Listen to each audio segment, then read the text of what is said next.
What's going on? This is SDG Labs. My name is Anastasio Dalde. Let's do some math!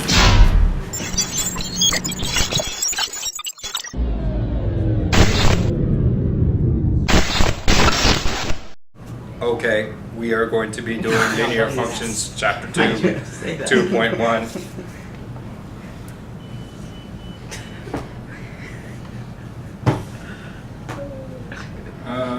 Wait, no. This is x, and this is f of x equals 2x. F of x is what? What I mean by that is this. Usually when we make a table, we have the input side and the output side. Whatever comes in, it will show you the corresponding whatever comes out. Does that make sense? So that's why I have x, because that's the input. The f of x, also known as what? Y, because I'm asking you. The f of x, that was a joke. All right, the f of x, also known as the y, is on the right-hand side of this table because it's the output. Now this particular function that we're talking about is saying 2x. That means saying whatever you tell me, take that, multiply it by 2, and that's whatever comes out. That'd be a sweet job to have. Like if you gave me $5, then I'd give you $10. I'd be like, sweet. You know?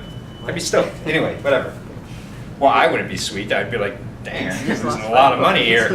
All right, anyway, let's try this one. If you're glad to lose money, I'll take some right now. -3, -6, -2, -4. There we go. -1. -2. 0. Are you refusing to answer? It's so easy. You can ask your sister for help. 0. Oh, she didn't even ask. She just punched her. Like literally. Wow. Okay, 1, you. 2, there we go. 3, I don't know why I switched to 3, but anyway, 3. 4. Wait, no. Come on. 6. You messed me up. I had to answer and then you messed me up. 8. 16. There we go, 16. All right. If we were to graph this, we would go like this. It would graph like this. 0 goes on 0, -1 goes on -2, -3, or -3 goes on -6. I don't know why I'm skipping around on this graph, but whatever. And this graph would look kind of like this. Now, what I really want to see is how can we figure out how to get the next one without looking at the table. Okay? Let's pretend that this is 1, 2, 3, 4. And this is all the way up at 8. Here's 4, here's 8. How do I know what 5 is? Without worrying about the table or worrying about the thing, only looking at the graph. Where's the next dot going to be? Well, it's going to be, here's 9, here's 10. To go from here to here, how much up did I have to go to get to the next dot? You had to go up 2. How many? I went from here, and this is up 2, right? 1, 2. And then across 1. And then how many across did I have to go? 1. 1. Good. So, to go from here to here, I had to go up by, 4. well, from here to here, I had to go up by the way, here's 1, here's 2. This is 4, this is 2. Oh, so 4. No, from here to here. 2. I had to go up 2 and across 1. 1. All right. This is 6, by the way, and here's 3. To get from here to here, I had to go up by 2 and across by 1. From here to here, up by 2. across by 1. From here to here, up by 2 and across by 1. So the points on this thing, if this were at 8, 4, then this would be at 10, 5. Actually, I have that a little bit backwards. I described it to you as 10, 5, but technically you always describe the x first. So this is 5, 10, right? If I were to describe exactly that point, it would be X equals 5, Y equals 10. Leona has to go. What's up? Leona has to go. Alright.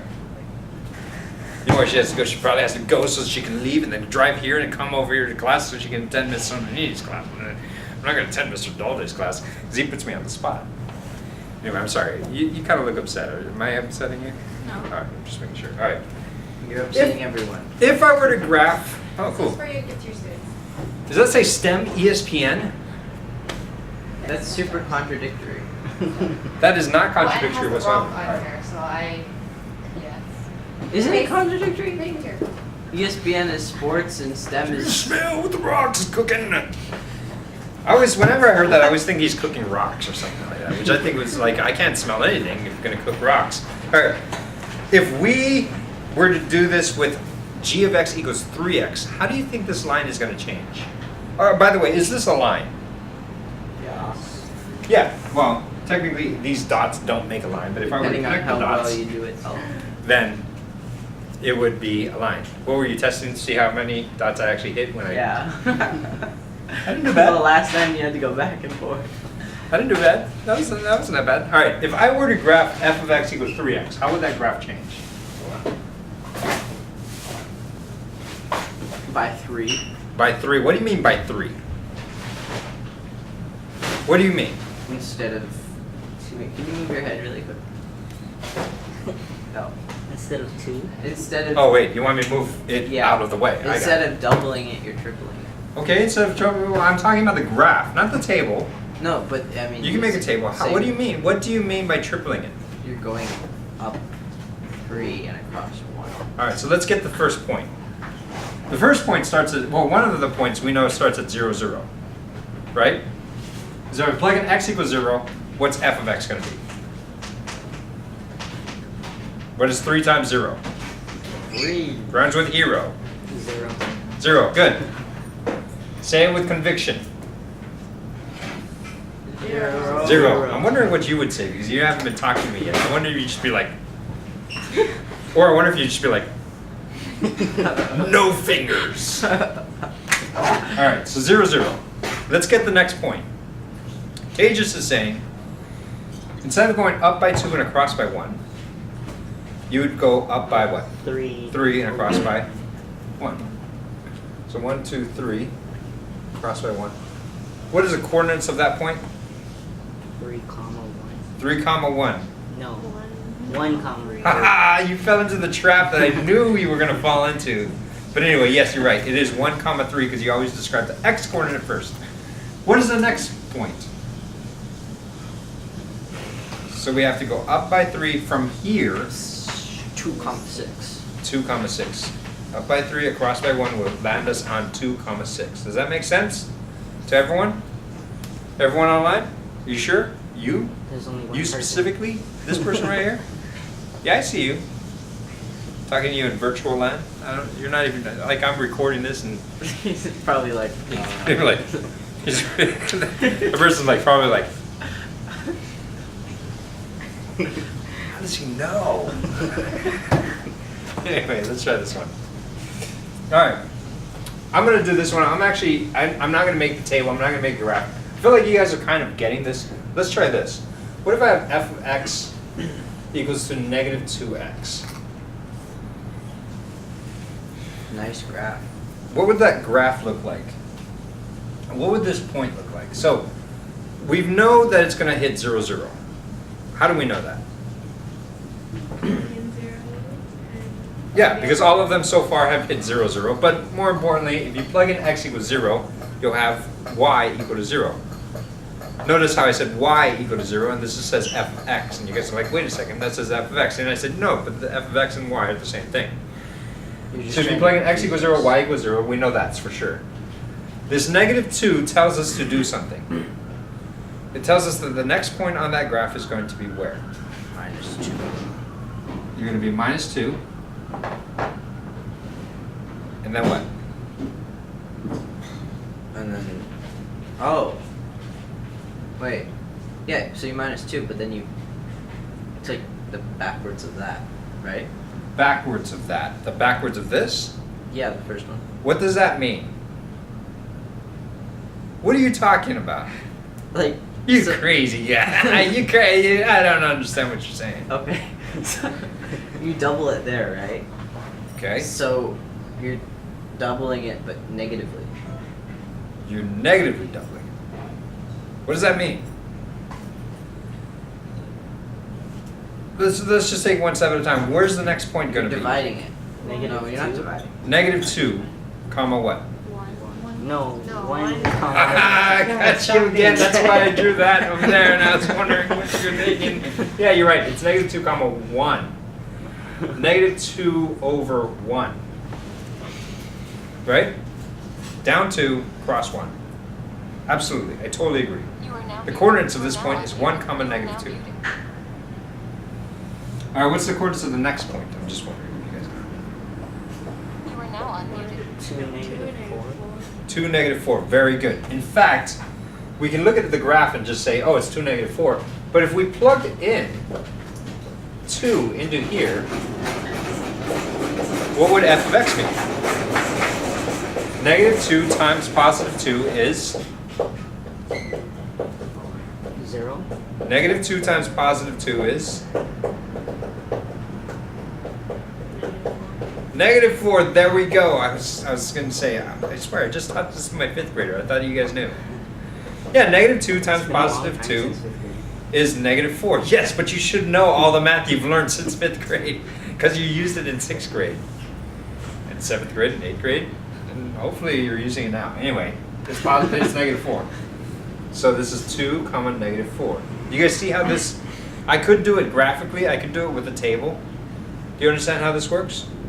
So I'm describing a function in 3 different ways. Now I think that the key to this thing though is this value in front right here.